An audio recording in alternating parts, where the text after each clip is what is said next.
Fala Fundão, sou o Thiago, você está aqui no História para Fundão para a gente pensar 4 anos da Guerra da Ucrânia. Isso mesmo, essa que é a mais longa guerra na Europa desde a Segunda Guerra Mundial, que ocorreu entre 39 e 1945. Vem comigo.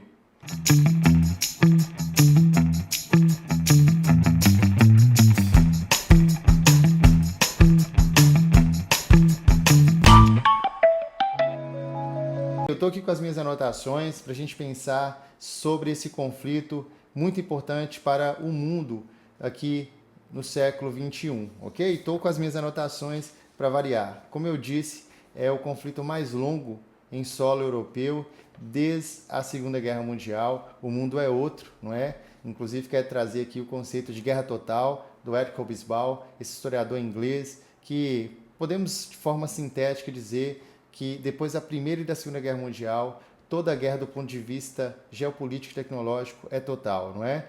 Da baioneta até ali os aviões, as metralhadoras, hoje a gente inclui os drones, incluímos também GPS, todas essas tecnologias, inclusive o ataque aos civis, a gente pode considerar como guerra total do ponto de vista geopolítico, né? Do ponto de vista militar, a leitura é outra, ok? Hoje a Rússia ocupa quase 20% do território ucraniano, 19% a 20%.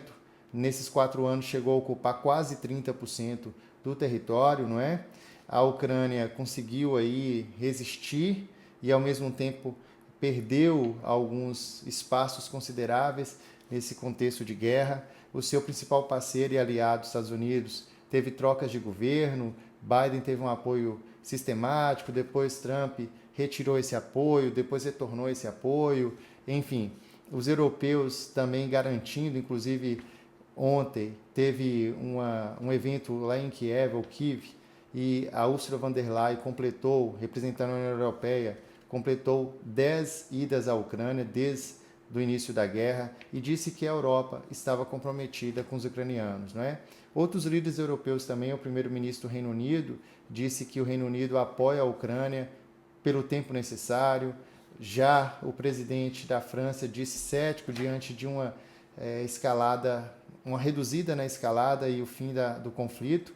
O chanceler alemão disse que é preciso apoiar a Ucrânia para demonstrar que Putin não pode vencer esse conflito, porque isso é uma resposta direta à Europa. Por que uma resposta direta? A Ucrânia, do ponto de vista territorial, é o maior país europeu se a gente exclui a Rússia, ok?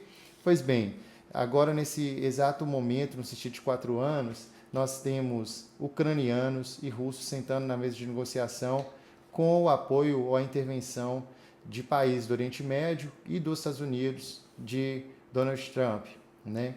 Mas o desafio são as garantias dos dois lados, garantias de segurança. Os russos querem garantir uma neutralidade da Ucrânia, querem consolidar o seu apoio, o seu estabelecimento sobre territórios que inclusive eles não conquistaram por completo, ali no leste do país, né, Luhansk, Donetsk, entre outros, e eles também querem garantir que esses territórios prossigam para o lado russo.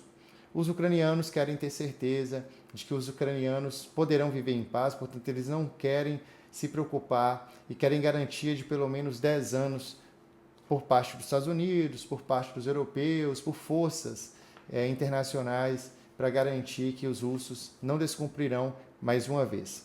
Ok, como eu disse aqui, a cerimônia de 4 anos, eu quero também destacar que ao mesmo tempo que essa cerimônia é importante, a Ursula von der Leyen estava lá, tudo isso é necessário, mas por outro lado, faltou Donald Trump, que não pisou no país.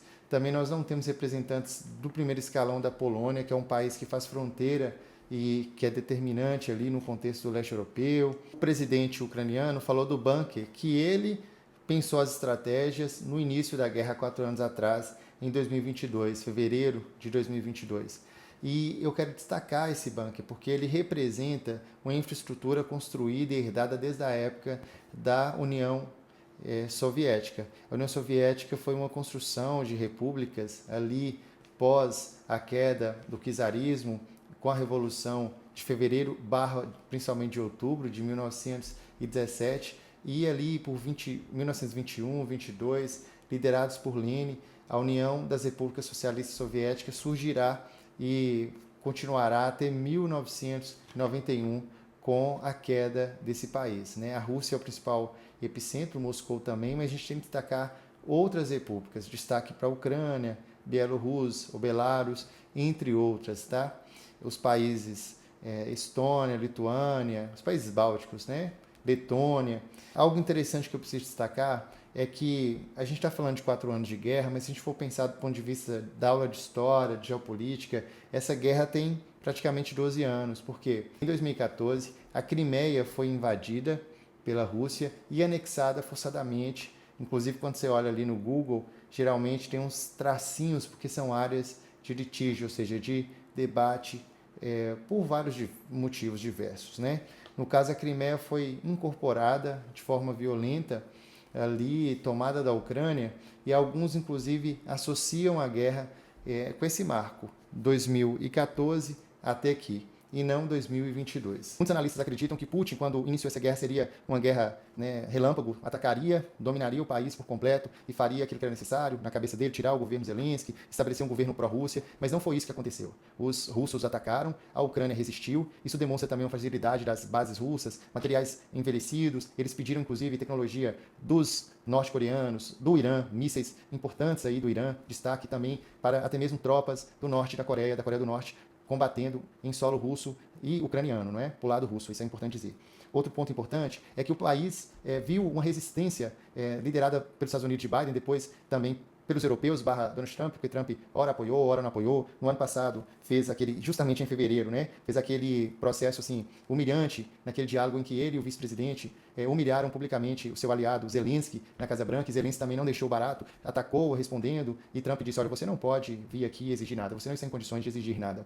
Algo importante que eu quero destacar é que nós vamos ter uma ampliação das fronteiras, que a Rússia vai ter com a OTAN. Se o objetivo era evitar que a OTAN estivesse cada vez mais, e é verdade, ali nas suas fronteiras, com a anexação ou a integração da Ucrânia, não só com a União Europeia, mas também com a OTAN, a Finlândia e depois a Suécia passaram a integrar a OTAN, e isso permitiu, sobretudo do lado da Finlândia, que eles ganhassem uma extensa fronteira com a OTAN, né? Eu quero destacar, inclusive, que a Finlândia, por muito tempo, até temendo ali a dominação, problemas com a Rússia, por muito tempo ela teve uma política de neutralidade e teve que mudar por causa da invasão da Ucrânia. A Suécia também, e esses dois países, destaque para a Suécia, né, a Finlândia entrou em 2023, a Suécia em 2024, na Organização do Tratado do Atlântico Norte, a NATO ou a OTAN. Eu quero destacar algo muito importante. A Turquia teve resistência e teve que negociar com os Estados Unidos e outros parceiros por causa de debates internos, de posturas e posições de presos que eles consideram inimigos do país e que a Suécia recebeu. Tudo isso foi importante para a gente ver os debates internos também. Bem, as raízes da Rússia, da Ucrânia, da Bielorrússia ou Belarus são intrínsecas, né, melhor dizendo. Quero destacar uma fala do professor Daniel Arão Reis Filho, depois eu sugiro onde você pode escutar isso, né, ele disse algo muito interessante, as relações são íntimas e Kiev, ou Kiev, foi o centro religioso, o centro político, o centro cultural das populações eslavas, que vai emergir, sobretudo, a construção da civilização russa, da ucraniana e do povo de Belarus.